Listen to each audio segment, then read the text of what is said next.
Hi everybody. Today we are going to discuss about the oogenesis, यानी कि डिंब का बनना, यानी कि बेजे का बनना।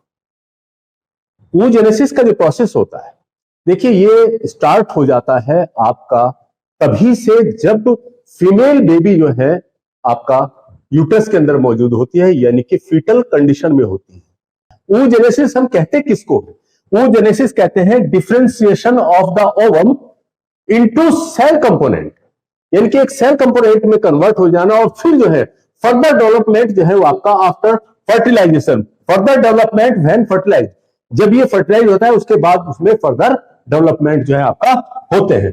फीटल लाइफ में जब बेबी होता है, फीमेल बेबी, उस वक्त जो है उसके अंदर 5 से 6 लाख की तादाद में जो है वो प्राइमरी फॉलिकल्स होते हैं, जो धीरे धीरे जो है वो आपका घटते चले जाते हैं, डिक्रीज होते चले जाते हैं।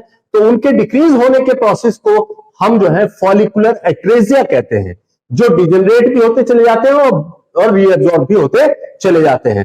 तो बचपन तक जब बच्चा पैदा होता है उस वक्त आते आते जो है उसमें लगभग तकरीबन जो है वो 1 to 1.5 यानी कि 1 से 1.5 लाख के दरमियान जो है वो आपका प्राइमरी फॉलिकल्स बच जाते हैं। उसके बाद प्यूबर्टी आते आते वो और ज्यादा जो है उनकी तादाद घटती चली जाती है और वो प्यूबर्टी के टाइम तक तकरीबन जो है 60,000 to 80,000 जो है सिर्फ बाकी रह जाते हैं। और फीमेल की ऑल लाइफ के दरमियान, ऑल लाइफ में सिर्फ जो है 500 to 600 ओवम ही जो है वो आपका मैच्योर हो पाते हैं पूरी लाइफ के दौरान जो है। अब जो है इसमें प्राइमरी फॉलिकल्स जो है आपका कैसे इसमें डेवलपमेंट होता है, कैसे ये जो है आपका ग्रोथ करती है, तो यानी कि प्राइमरी फॉलिकल्स से मतलब है आपका प्राइमोर्डियल जर्म सेल।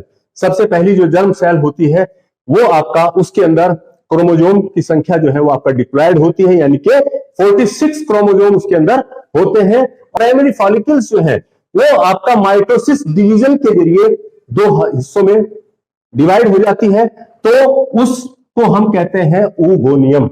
उसको हम oogoneum का नाम देते हैं और यहां पर जो डिवीजन होता है वो माइटोसिस डिवीजन होता है। तो माइटोसिस डिवीजन की एक खास बात होती है कि उसमें क्रोमोजोम की संख्या जो कि 2 रहती है, यानी कि 46 यहां थी तो 46 यहां होगी और 46 यहां होती है। उसके बाद oogoneum आगे फर्दर डिवाइड होता है, यानी कि उसमें फिर डिवीजन होता है, वहां पर माइटोसिस डिवीजन फिर दोबारा से उसके अंदर होता है। तो वहां पर जो है आपका क्रोमोजोम की संख्या सेम रहेगी, यानी कि 46 यानी कि 2n।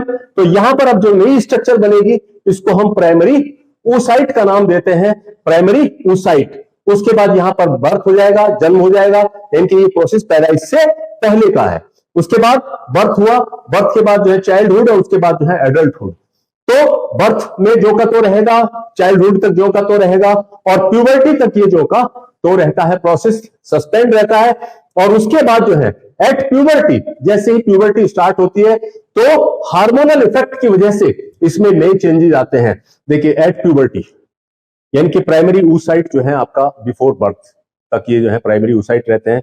उसके बाद बचपन में ये जो प्रोसेस है वो रुक जाता है और उसके बाद जब प्यूबर्टी आती है तो हार्मोनल इफेक्ट की वजह से इसके अंदर जो है फिर दोबारा से डिवीजन शुरू हो जाते हैं। यानी कि हार्मोनल इफेक्ट यानी कि ब्रेन के अंदर एक पार्ट होता है जिसको हम हाइपोथैलेमस कहते हैं, वहां से एक हार्मोन रिलीज होता है गोनेडोट्रोपिक रिलीजिंग हार्मोन, जो एंटीरियर पिट्यूटरी को स्टिमुलेट करता है। वहां पर से जो है फिर 2 हार्मोन निकलते हैं, FSH और LH, जो हार्मोन जो है फिर ओवेरी को अफेक्ट करते हैं और वो अब ओवेरी को ऑर्डर करते हैं कि अब आप जो है अपना oogenesis का नेक्स्ट प्रोसेस शुरू करिए। तो वहां पर oogenesis का नेक्स्ट प्रोसेस शुरू होता है, तो यानी कि यहां पर मियोसिस फर्स्ट डिवीजन होता है प्यूबर्टी के टाइम। तो मियोसिस फर्स्ट डिवीजन में क्या होता है कि क्रोमोजोम की संख्या आधी आधी दोनों तरफ चली जाती है। इससे 2 सेल बनती हैं, एक फंक्शनल सेल और एक non functional cell. Functional cell को हम सेकेंडरी oocyte का नाम देते हैं और इसको यानी कि नॉन फंक्शनल को हम जो है आपका फर्स्ट पोलर बॉडी का नाम देते हैं। दोनों के अंदर क्रोमोजोम की संख्या जो है वो आपका NN यानी कि हैप्लॉइड नंबर जो है इसके अंदर रह जाते हैं। और ये जो नॉन फंक्शनल स्ट्रक्चर थी, पोलर बॉडी थी, ये कुछ वक्त के बाद डिजेनरेट हो जाती है। और सेकेंडरी oocyte जो है वो फिर उसके अंदर जो है सेकंड मियोसिस डिवीजन होता है, यानी कि मियोसिस सेकंड डिवीजन होता है। अब यहां पर कोई क्रोमोजोम के अंदर नंबर में चेंज नहीं होगा, तो ये नेक्स्ट स्ट्रक्चर आपका ओवम फॉर्म हो जाती है और यहां पर ये जो है ओवुलेशन प्रोसेस के जरिए ओवेरी से बाहर आ जाता है। ओवेरी से बाहर आ जाएगा, अभी ये मैच्योर नहीं हुआ है पूरी तरह से। मैच्योर ये कब होता है? जब इसके साथ स्पर्म मिल जाता है।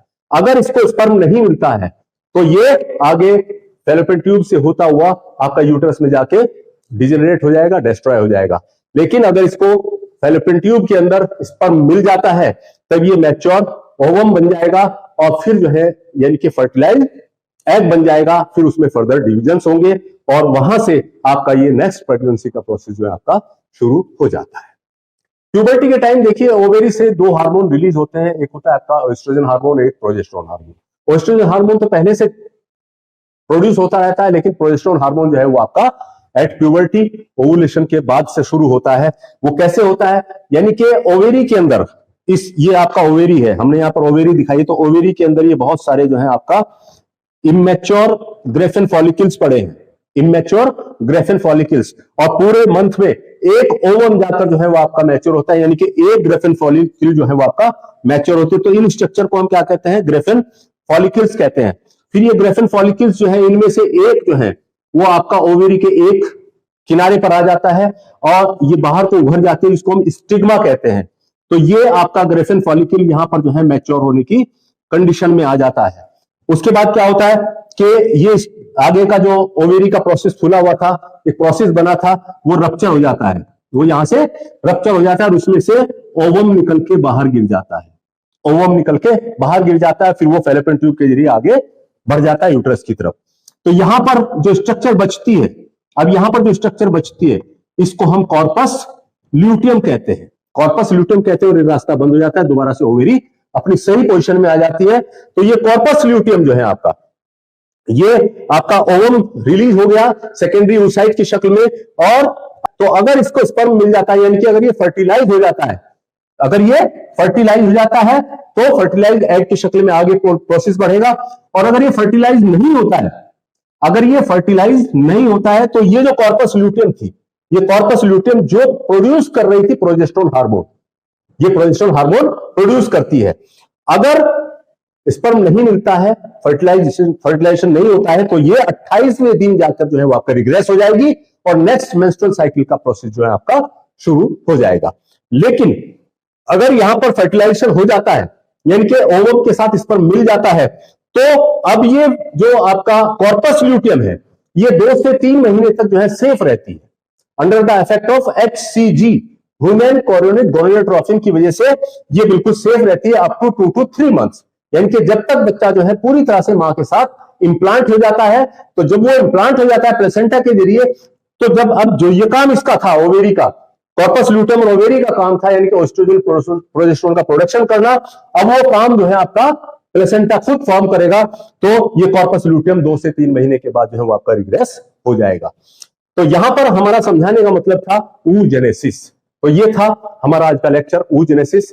इसमें से कोई बात अगर समझ में नहीं आई है तो आप जो है हमारे कमेंट बॉक्स में डाल सकते हैं, और अगर आपको ये लेक्चर पसंद आया हो तो आप इसको लाइक शेयर सब्सक्राइब जरूर कीजिए।